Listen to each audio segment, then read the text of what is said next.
إلا بالله العلي العظيم. أعوذ بالله من الشيطان اللعين الرجيم. بسم الله الرحمن الرحيم.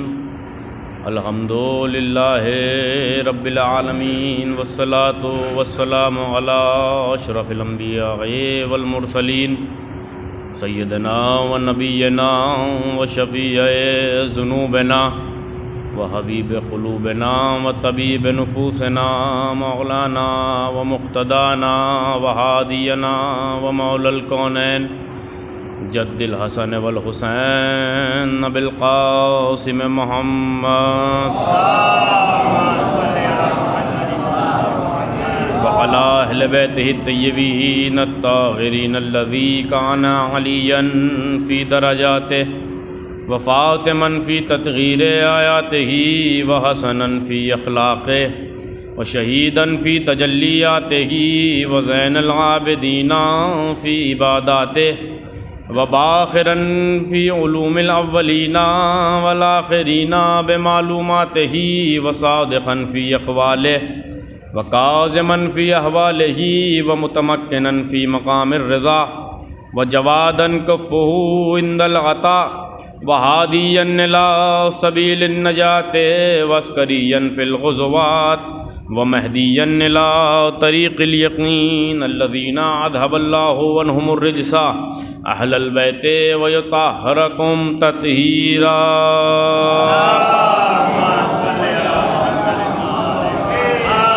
اما بعد فقد قال اللہ رسول اللہ صلی اللہ علیہ وآلہ وسلم بسم اللہ الرحمن الرحیم. حسین منی وانا من الحسین.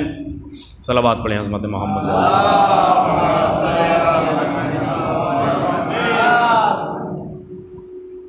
سامعین ذوی الاحترام، حاضرین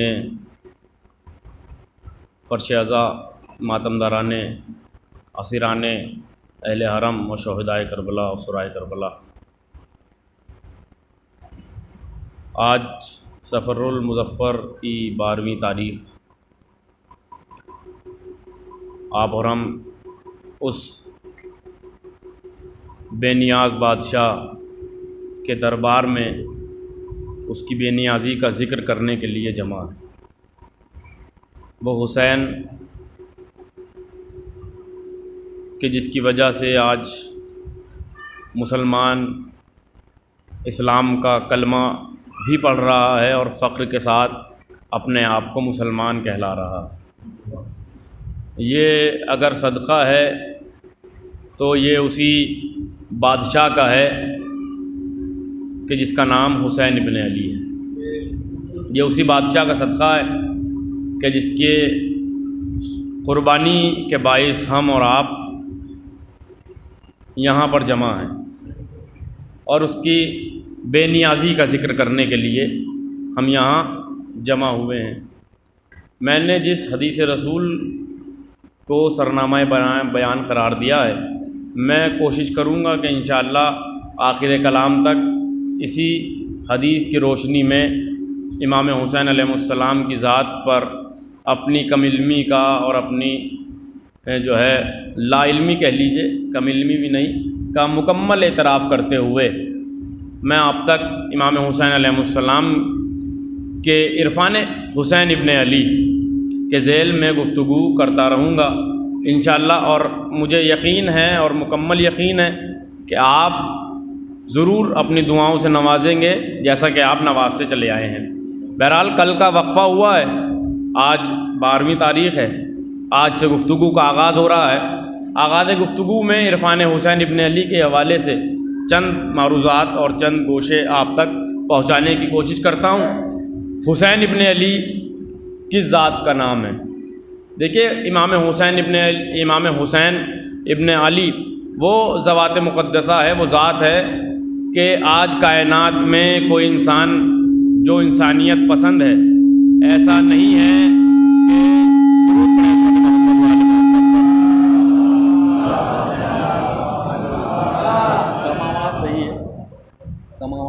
درود پڑھیں عظمت محمد والے محمد پر.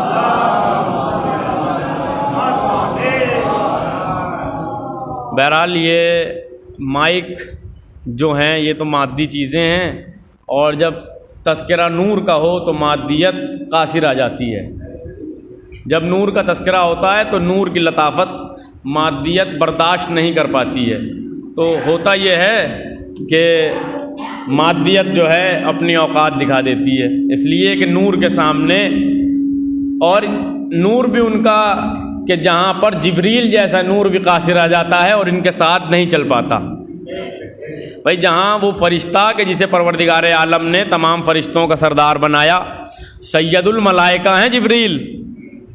جبریل جو ہیں وہ سید الملائکہ، تمام فرشتوں کے سردار ہیں، لیکن جب ان کے نور کے ساتھ چلتے ہیں تو ایک مقام پر جانے کے بعد کہتے ہیں یا رسول اللہ میری حد آ گئی، اس سے آگے نہیں بڑھ سکتا، اور اگر اپنی حد سے تجاوز کروں گا تو میرے پر جل جائیں گے۔ بھائی متوجہ ہو جائیے، بات کا آغاز ہو رہا ہے۔ اگر میں اپنی حد سے بڑھوں گا، اپنی حد سے تجاوز کروں گا تو میرے بالوں پر سلب کر لیے جائیں گے، چھین لیے جائیں گے۔ معلوم یہ ہوتا ہے کہ یہ وہ نور ہیں، اور ان کے نور میں اتنی لطافت ہے، اتنی لطافت ہے، یہ اتنے لطیف ہیں کہ جب یہ قرب خدا میں بڑھنے لگتے ہیں تو پھر وہ نور، وہ سید الملائکہ، وہ ملائکہ کا سردار جبرائیل جو خود نور سے بنا ہوا ہے، جو اب تک یہ کہتا ہوا چلا آ رہا تھا یا رسول اللہ میں بھی نور ہوں آپ بھی نور ہیں، میں بھی لطیف ہوں آپ بھی لطیف ہیں، میں بھی معصوم ہوں آپ بھی معصوم ہیں، لیکن ایک جگہ ایسی آئی کہ جہاں جانے کے بعد جبریل نے کہا بس اور بس، بس میرا ساتھ یہیں تک کا تھا، اب آگے میں نہیں بڑھ سکتا۔ وہ کون سی منزل ہے؟ وہ کعبہ قوسین کی منزل نہیں ہے، وہ سدرۃ المنتہا کی منزل ہے کہ جہاں پر جانے کے بعد جبریل نے کہہ دیا اس سے آگے نہیں بڑھ سکتا، اور اگر تجاوز کیا تو بالوں پر سلب ہو جائیں گے۔ معلوم ہوا کہ اگر ان کی نور کی لطافت دیکھنی ہو تو جبریل سے پوچھو، جبریل بتائیں گے کہ میرا نور بھی ان کے ساتھ نہیں چل سکتا، تو پھر عام انسان ان کے ساتھ کیسے چل سکتا ہے؟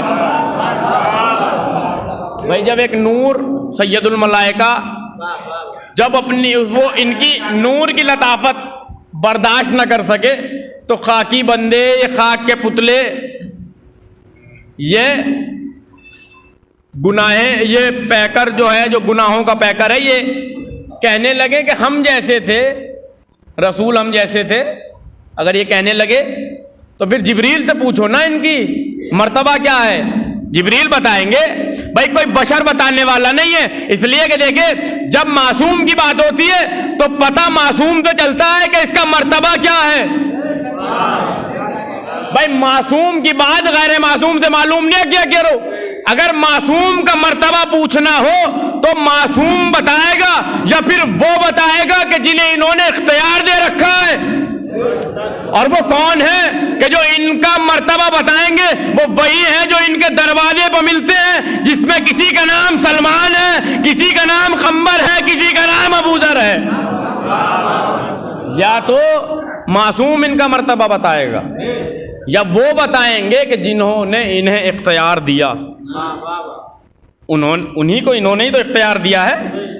وہ فضہ بتائیں گی کہ فاطمہ کا رتبہ کیا ہے، سلمان بتائیں گے کہ جس کے لیے رسول نے کہا سلمان منا اہل البیت، وہ بتائیں گے کہ رسول کا مرتبہ کیا ہے۔ وہی رسول ہے، وہی رسول جو وجہ خلقت کائنات ہے، وجہ خلقت دو عالم ہے، جس کی وجہ سے کائنات وجود میں آئی۔ پروردگار نے حدیث قدسی میں کہا، دیکھیں پروردگار عالم کے بھی دو کلمات ہیں، دو کلمات پروردگار عالم کے ہیں، ایک کا نام ہے قرآن، ایک کا نام ہے حدیث قدسی۔ قرآن اور حدیث قدسی یہ دونوں پروردگار عالم کے ہی کلام ہیں، اس میں شک و شبہ نہیں ہے، بلکہ یہاں پر تو اتحاد یہیں پر ہوا ہے۔ متفق علی الفریقین، تمام فرقے یہ مانتے ہیں کہ حدیث قدسی اور قرآن مجید یہ پروردگار عالم کے کلام ہے۔ پروردگار حدیث قدسی میں کہہ رہا ہے کہ میں تو چھپا ہوا خزانہ تھا۔ بھائی مرتبہ محمد الرسول اللہ کیا ہے؟ میں تو کنتو کنزن مخفیہ، مخفی کہتے ہیں چھپا ہوا، میں تو چھپا ہوا خزانہ تھا، جب میں نے چاہا کہ میں پہچانا جاؤں۔ بھائی میں اپنی حدیث تک آ رہا ہوں بات کو لے کے، اپنی منزل پر اور بات شروع ہو جائے گی۔ جس حدیث کو میں نے سرنامہ بیان قرار دیا ہے، میں حسین ابن علی کی اہمیت اور عرفان حسین ابن علی آپ تک پہنچانے کی کوشش کر رہا ہوں۔ کیا کہہ رہا ہے پروردگار؟ کنتو کنزن مخفیہ، میں تو چھپا ہوا خزانہ تھا۔ جب میں نے چاہا، جب میں نے یہ ارادہ کیا کہ میں پہچانا جاؤں، فخلقتک یا محمد، اے محمد میں نے تجھے خلق کیا۔ معلوم ہوا کہ پروردگار عالم محمد کو اپنی پہچان کرانے کے لیے اس دنیا میں بھیج رہا ہے۔ اس دنیا میں اگر محمد کی خلقت ہوئی ہے اور اس دنیا میں بھیجا تو پروردگار عالم کا مقصد یہ ہے کہ جاؤ اور تم میری ذات کو پہچنواؤ۔ یعنی پروردگار عالم نے اپنی پہچان کا ذریعہ محمد کو بنایا۔ وہی محمد ہے جو بارہا حسین کو پہچانوا رہا ہے۔ ھذا حسین فارفو، پہچانو یہ حسین ہے۔ حسین کا مرتبہ سمجھ میں آیا بھائی؟ جو وہ رسول کہ جو پروردگار عالم کی پہچان کا ذریعہ بنا، وہی رسول اب اللہ کو بھی پہچانوا رہا ہے۔ وہی رسول حسین کو پہچانوا رہا ہے۔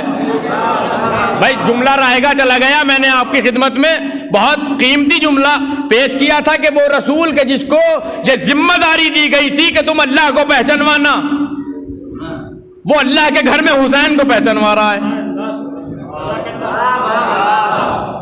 بھائی وہ رسول کے جس کو یہ ذمہ داری دے کے بھیجا کہ تم مجھے پہچانوانا، وہ رسول اسی کے گھر میں حسین کو پہچانوا رہا ہے۔ اور کیسے کیسے پہچانوا رہا ہے؟ عام حالات میں نہیں، عام حالات میں نہیں، خطبے کو منقطع کر کے۔ بھائی خطبہ دے رہے ہیں، حسین آئے، خطبے کو منقطع کر دیا۔ اور دیکھیں جیسے ہی امام حسین آئے اور رسول نے دیکھا کہ شہزادہ آ رہا ہے، یہ رسالت کے بیٹے ہیں، یہ رسالت کے بیٹے ہیں، یہ ہے رسالت کے بیٹے حسین اور حسن۔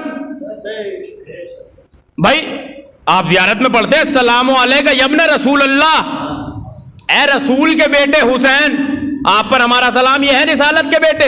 دیکھیں جیسے ہی امام حسین آئے اور رسول نے دیکھا کہ حسین آ رہا ہے، آپ خطبہ دے رہے ہیں، مسجد نبوی ہے، آپ خطبہ دے رہے ہیں، امام حسین آئے، مسجد میں داخل ہوئے، مصلحتن، دیکھیں یہ پہچانوانے کے لیے تھا، میں نے لفظ استعمال کیا مصلحتن، یہ مصلحت تھی کہ امام حسین کا پاؤں ابا کے دامن میں الجھا، یہ مصلحت تھی تاکہ پہچانوائے حسین کو۔ مصلحتن پاؤں الجھا، قریب تھا کہ شہزادہ زمین پہ آئے۔ رسول نے خطبے کو چھوڑا، چھوڑ کر حسین کے قریب آئے، آغوش میں اٹھایا۔ رسول سے پہلے کچھ صحابیوں نے چاہا تھا کہ حسین کو سہارا دے، لیکن رسول نے روک دیا کہ حسین کو صحابیت سہارا نہیں دے گی۔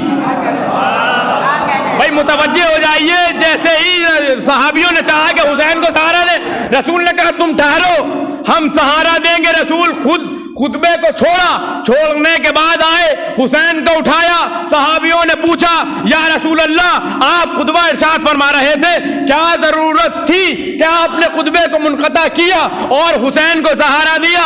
اب ہم اٹھا لیتے، ہم سہارا دے دیتے، کیا وجہ ہوئی کہ آپ نے خطبے کو چھوڑ کر حسین کو اٹھایا؟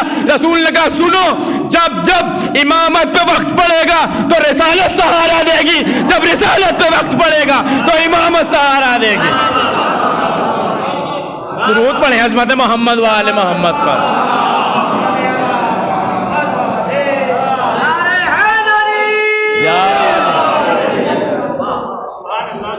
ہے اس کا مطلب کیا ہے؟ رسول علمیہ دے رہے ہیں پوری کائنات کو، علمیہ دے رہے ہیں کیا کہ رسالت پہ وقت آئے گا تو امامت سہارا دے گی، امامت پہ وقت آئے گا تو رسالت سہارا دے گی۔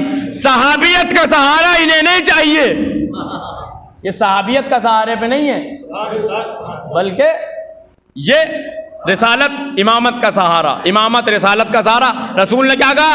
حسین منی و انا من الحسین، یہ یہی تو بتانا چاہ رہے ہیں یا رسول اللہ، حسین منی و انا من الحسین، حسین مجھ سے میں حسین سے ہوں۔ کیا مطلب ہوا؟ حسین مجھ سے ہے میں حسین سے ہوں، یہی بتانا چاہ رہے ہیں کہ دیکھو جب حسین پہ وقت آیا تو میں نے سہارا دیا، جب میرے دین پہ وقت آئے گا تو حسین سہارا دے گا۔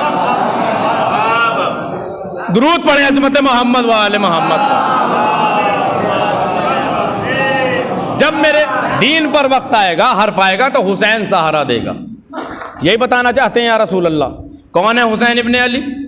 کہ جس کو پوری کائنات کا وہ انسان جو انسانیت پسند ہے، ہر انسان نہیں، دیکھیں اس لیے کہ پروردگار نے ایک فاصلہ پیدا کیا ہے قرآن میں کہ دیکھو تم سب کو انسان نہ سمجھا کرو، ان میں کچھ چلتی پھرتی لاشیں بھی ہیں۔ اور پھر کیا کہا کہ دیکھو تم نے کیا دو پاؤں کے جانور بھی دیکھے ہیں یا ان سے بھی بدتر؟ یہ قرآن ہے کہ دو پیروں کے جانور، پروردگار جانور تو تو نے چار پیروں والے بنائے، کہ نہیں کچھ جانور دو پیروں کے بھی ہیں اور وہ چلتی پھرتی لاشیں ہیں، انہیں زندہ نہ سمجھنا۔ لیکن دیکھیں انہی کے لیے درود پڑھیں عظمت محمد والے محمد پر آ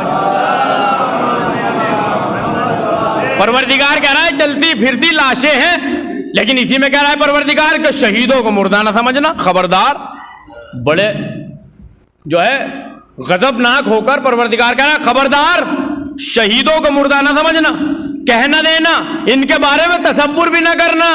کہنا تو دور، پروردگار کہہ رہا ہے تصور بھی، سوچنا بھی نہیں، دماغ میں بھی نہیں لانا، فکر میں بھی نہیں لانا، کبھی سوچنا نہیں کہ میری راہ میں شہید ہونے والا مردہ ہے، مر چکا ہے۔ لیکن پروردگار تو شہید ہونے والے کو کہہ رہا ہے خبردار، بھائی بات آپ تک پہنچانے کی کوشش کر رہا ہوں، خبردار شہیدوں کو مردہ نہ کہنا، اور جو زندہ ان کو کہہ رہا ہے یہ چلتی پھرتی لاشیں ہیں، یہ چلتی پھرتی لاشیں۔ پروردگار بتانا چاہتا ہے کہ جس نے اہل بیت کی معرفت حاصل کر لی وہ مر کے بھی زندہ ہے، جو ان کے سر سے دور ہے وہ زندہ لاش ہے۔ درود پڑھے عظمت محمد والے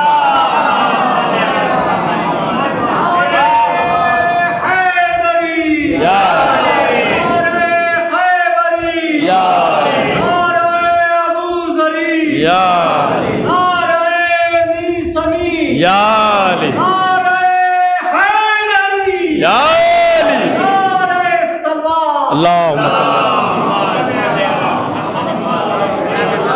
بھائی پروردگار کہہ رہا ہے کہ جو ان کے در پہ آ گیا وہ مر بھی جائے، ماتا علی حب آل محمد ماتا شہیدہ، جو اہل بیت کی محبت پہ مر جائے، میں نہیں، پہ مر جائے۔ دیکھیں لفظوں میں بڑا ہیر پھیر ہے، اور ایک لفظ پوری بات کے معنی کو تبدیل کر دیتا ہے۔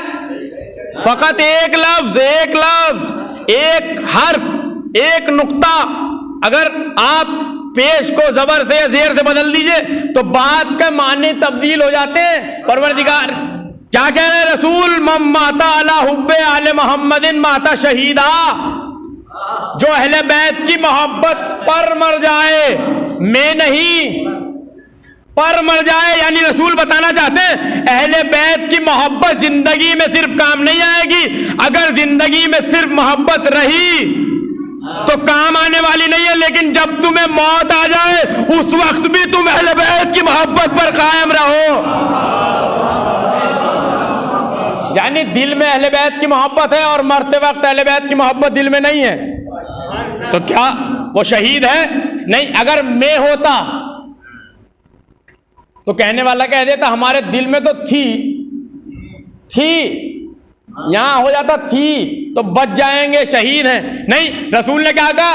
جو اہل بیت کی محبت پر مرے، یعنی جب مرے جب بھی اہل بیت کا محب، اور جب زندہ رہے اس وقت بھی اہل بیت کا محب، وہ ہے شہید، اس کو شہید۔ کیا کہا پروردگار نے؟ سوچنا نہیں، کہنا تو دور، سوچنا بھی نہیں۔ بھئی یہ جگہ خالی ہے، اور اگر آپ پر گرا نہ گزرے اور طبیعتوں جو ہے مطمئن نہ ہو تو آپ یہ خلا پر کر دیجئے، اس لیے کہ یہاں بلا فضل کا ذکر ہو رہا ہے، بلا فضل کے ماننے والے بیٹھے ہیں، تو لہٰذا درود پڑھتے ہوئے اس خلے کو آپ پر کر لیجئے تاکہ بعد میں آنے والے پیچھے بیٹھ جائیں۔ درود پڑھیں عظمت محمد والے نہیں، یہاں دھوپ نہیں آ رہی ہے۔ دیکھیے یہ دھوپ تو دنیا کی دھوپ ہے، یہ تو دنیا کی دھوپ ہے۔ اگر محشر کی دھوپ سے بچنا ہے تو اس دھوپ کو برداشت کریے، اس لیے کہ یہ رحمت کا ذکر ہو رہا ہے، یہ تو رحمت کا ذکر ہو رہا ہے، یہ دھوپ کی تمازت۔ دیکھیں غدیر والے ہیں آپ، آیا جملہ آ گیا ہے ذہن میں تو آپ تک پہنچا رہا ہوں. آپ ہیں غدیر والے, آپ ہیں غدیر کے ماننے والے, غدیر والے. بھائی غدیر کہنے سے بھی اگر دھوپ آپ کی سمجھ میں نہیں آئی تو پھر آپ کہاں بیٹھے ہیں؟ اگر غدیر کہنے کے بعد لفظ غدیر سے دھوپ یاد نہ آ جائے تو پھر بات ہی کیا ہے؟ غدیر وہ میدان تھا جسے میدان غدیر کہتے ہیں. وہ میدان تھا کہ وہاں ایک پودا بھی نہیں تھا, درخت تو دور کی بات پودا نہیں تھا. یعنی رسول نے بتایا کہ اگر علی کی محبت چاہتے ہو, اگر ولایت چاہتے ہو تو دنیا کی دھوپ برداشت کر لو, یہ آخرت کی دھوپ میں تمہارا صاحبان بن جائیں گے. یہ آخرت کی دھوپ میں تمہیں سائبان عطا کریں گے, جبریل تم پر سایہ فگن ہوں گے. دیکھیں حدیث ہے کہ جب آل محمد علیہ السلام کے چاہنے والے روز محشر آئیں گے, میں نے پڑھی ہے یہ حدیث, اپنے آپ خود سنی بھی نہیں بتا رہا ہوں. جب آل محمد علیہ السلام کے چاہنے والے جو حقیقی چاہنے والے ہیں بامعرفت, یہ لفظ ضروری ہے اس لیے کہ بارہا امام نے منع کر دیا ہے کہ تم ہمیں اپنا شیعہ نہ کہا کرو, تم اپنے آپ کو ہمارا شیعہ نہ کہا کرو. اس لیے کہ میں نے ایک دن بیان کیا تھا کہ شیعہ ہونے کے لیے کم از کم صفت نبوی کا ہونا ضروری ہے, نبیوں والی صفت ہوتی ہے شیعوں میں. اس لیے پروردگار نے کہا من شیعتنا لا ابراہیم, ابراہیم ہے ان کے شیعوں میں, جناب نوح کے شیعوں میں ابراہیم ہے. اس کا مطلب یہ ہے کہ شیعہ ہونے کے لیے کم از کم کچھ صفات ایسی ہونی چاہیے جو نبیوں میں ہوتی ہیں. یہی وجہ ہے کہ ہمارے امام نے, اور شانے بھائی مجھے یہاں نہیں دکھ رہے ہیں, وہ بارہا اس حدیث کو پڑھتے یہ واقعہ بیان کرتے رہتے ہیں کہ ہمیں دیکھ کے تو امام نے دروازہ بند کر لیا تھا. اور یہ واقعہ سچ ہے, یہ مذاق کا نہیں ہے. اس لیے کہ کچھ لوگ آئے چھٹے امام کے دروازے, امام محمد باقر پانچویں امام کے دروازے,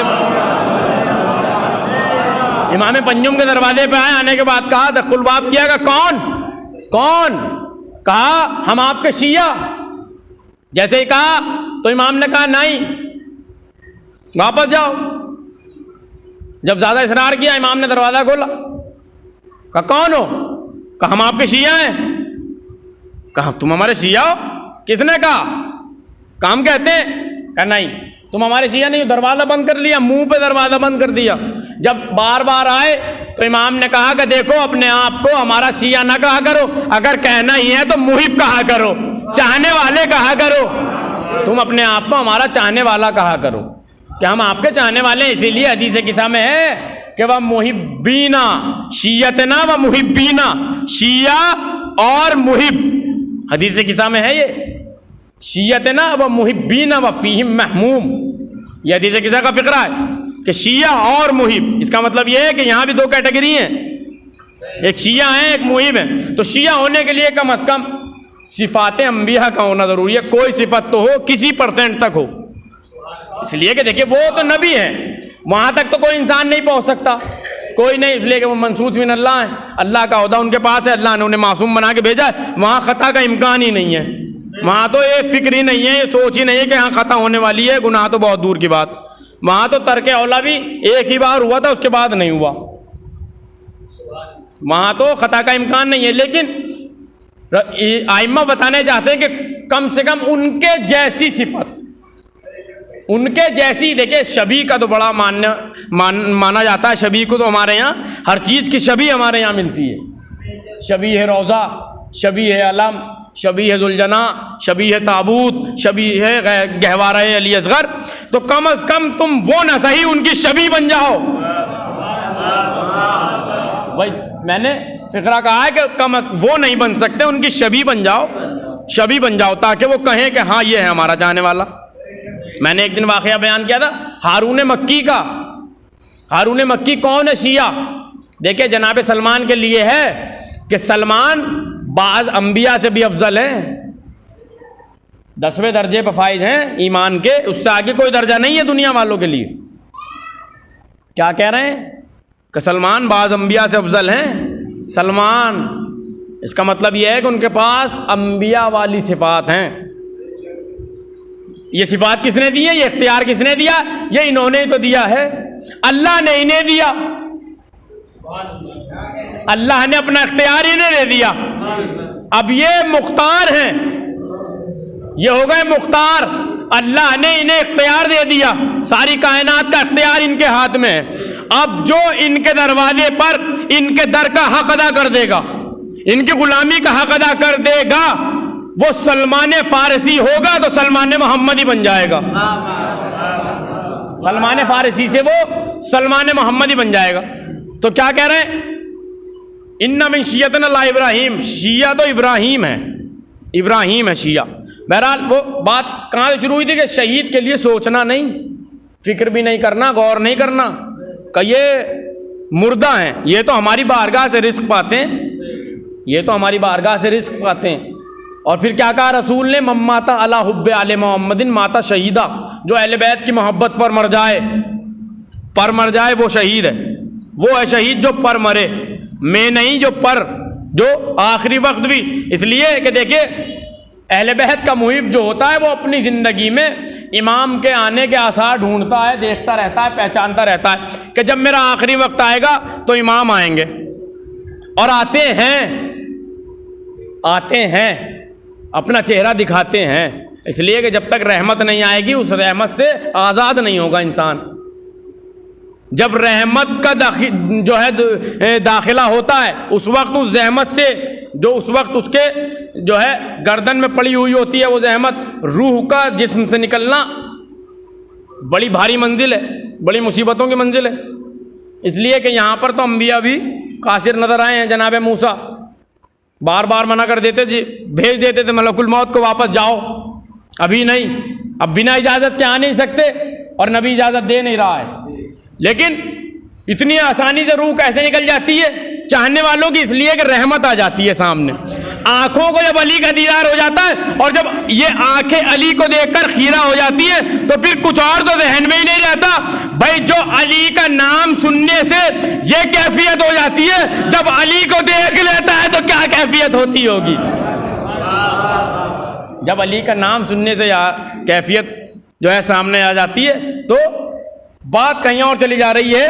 میں جلدی سے وہ بیان کر دوں اور بات ختم کر رہا ہوں کہ اس حسین کو پہچنوایا، خطبے کو منقطع کیا، بتایا کہ امامت کو رسالت اور رسالت کو امامت سہارا دے گی۔ صحابیت کا داخلہ یہاں نہیں ہے، صحابیت کا انٹرنس یہاں سے نہیں ہوگا، یہاں صحابیت نہیں داخل ہو سکتی۔ یہاں سہارا اگر کوئی دے گا امامت کو تو وہ رسالت ہوگی۔ وہ حسین کہ جس کو پہچانوا رہے ہیں رسول، وہ کون ہے؟ کہ جس سے ہر حق شناس، ہر انسانیت پسند آشنا ہے۔ دیکھیے بنگال کے ہندو ہوں، ہندوستان کے ہندو ہوں، یا دیگر ممالک ہوں، یہاں تک کہ انگلستان کے انگریز بھی کسی مقدار میں، میں مکمل طور سے نہیں کہہ رہا ہوں، کسی مقدار میں کہیں تک، چاہے وہ ایک اچھا انسان ہونے کے ہی ناطے کیوں نہ حسین کو جانتے ہوں، لیکن جانتے ضرور ہیں، کسی مقدار میں جانتے ضرور ہیں۔ لیکن اگر کوئی ہے جسے عرفان حسین ابھی تک حاصل نہیں ہے تو وہ ہے مسلمان۔ وہ مسلمان ہے کہ جس نے عرفان حسین کو حاصل نہیں کیا۔ صرف عرفان حسین اگر کسی قوم کو مکمل طور پر حاصل ہے تو وہ بس ایک ہی قوم ہے کہ جو حسین کے خوشی میں خوش ہوتی ہے اور حسین کے غم میں اشک بار ہوتی ہے۔ وہ کس کے لیے؟ جس کے لیے رسول نے ارشاد فرمایا حسین و منی و انا من الحسین۔ آج بات کہیں اور چلی گئی ہے، کل میں اپنے مقصد پر آ کر عرفان حسین ابن علی کے ذریعے سے آپ تک گفتگو پہنچاؤں گا کہ کون ہے حسین اور خانوادہ حسین ابن علی کیا ہے، کس خانوادے کے فرد ہیں حسین ابن علی۔ اس لیے کہ حسین واحد، دیکھیں رسول نے ارشاد فرمایا کہ آؤ صحابیوں میرے چاہنے والوں، میں تمہیں ایک ایسا انسان بتاؤں۔ یہ بات توجہ سن لیجئے، بات تمام ہو رہی ہے۔ میں تمہیں کیوں نہ ایک ایسا انسان بتاؤں اس دنیا میں، کیسا انسان کہ جس کے نانا سے بہتر کسی کا نانا نہیں،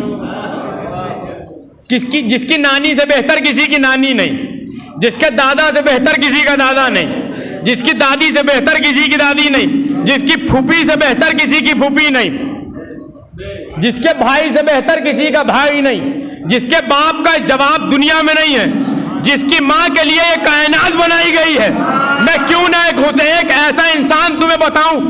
صحابیوں نے جو ہے تعجب کیا، یا رسول اللہ ایسا کون سا انسان اس دنیا میں ہے کہ جس کے نانا سے بہتر کسی کا نانا نہیں، جس کی نانی سے بہتر کسی کی نانی نہیں، جس کے دادا سے بہتر کسی کا دادا نہیں، جس کی دادی سے بہتر کسی کی دادی نہیں، جس کی پھوپھی سے بہتر کسی کی پھوپھی نہیں، جس کی ماں سے بہتر کسی کی ماں نہیں، جس کے بھائی سے بہتر کسی کا بھائی نہیں، جس کے باپ سے بہتر کسی کا باپ نہیں۔ ایک مرتبہ رسول نے اپنی نگاہوں کو پھیرا، نگاہ رسالت نے ایک مرتبہ رخسار امامت پر نظر کو ڈالا اور ڈالنے کے بعد جملہ کہا، یہ حسین بیٹھا ہے، بس یہی وہ ذات ہے کہ جس کے خاندان کے برابر اس دنیا میں کسی کا خاندان نہیں ہے۔ یہ حسین، اس کے خانوادے کے جیسا کسی کا خانوادہ نہیں۔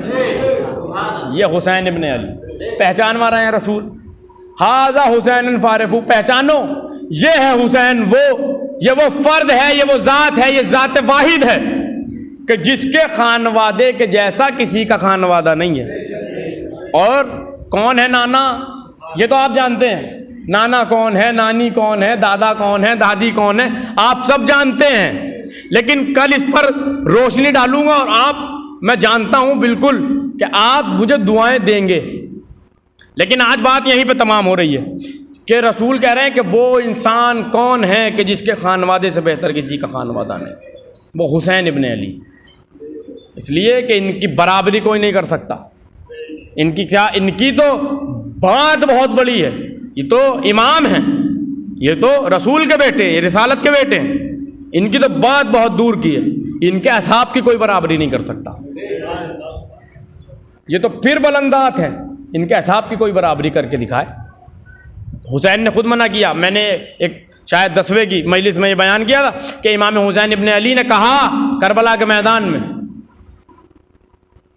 اپنے ایک ذاکر سے، جس ذاکر نے یہ کہا تھا کہ کاش میں بھی کربلا میں ہوتا، ہم بھی کہتے ہیں فَيَا لَيْتَنِي كُنتُ مَعَكُمْ فَفَوْزًا فَوْزًا عَظِيمًا، اگر ہم بھی اس کربلا کے میدان میں شہید جو ہے امام کے ساتھ ہوتے تو ہم فوز عظیم پہ فائز ہو جاتے۔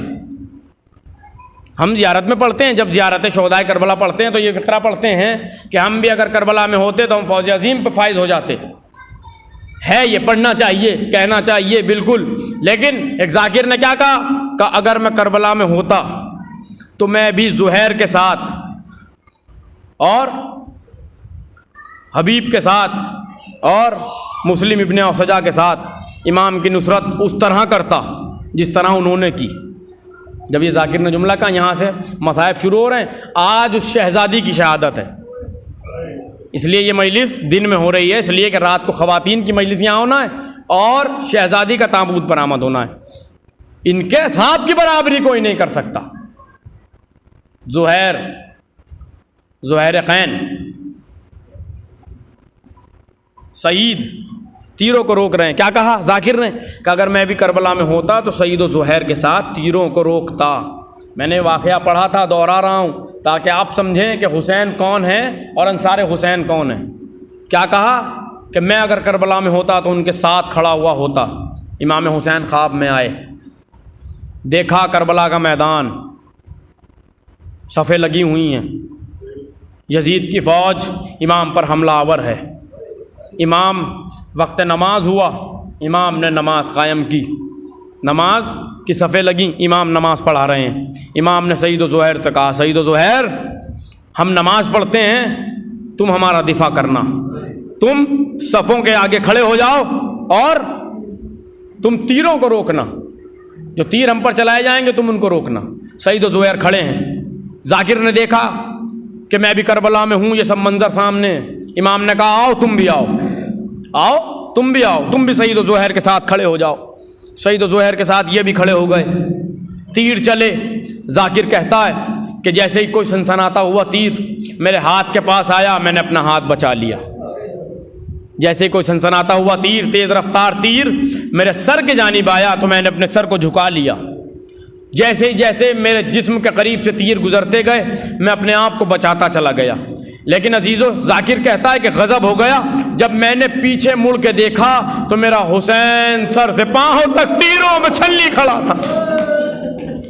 ایک مرتبہ وہ کہتا ہے کہ اسی عالم میں حسین میرے پاس آئے، آنے کے بعد کہا ہے ذاکر تم ہمارے چاہنے والے ہو، ہمارے مصائب پڑھنے والے ہو، دیکھو سب کچھ کہنا مگر کبھی یہ نہ کہنا کہ میں حسین کے انصار کی برابری کر سکتا ہوں،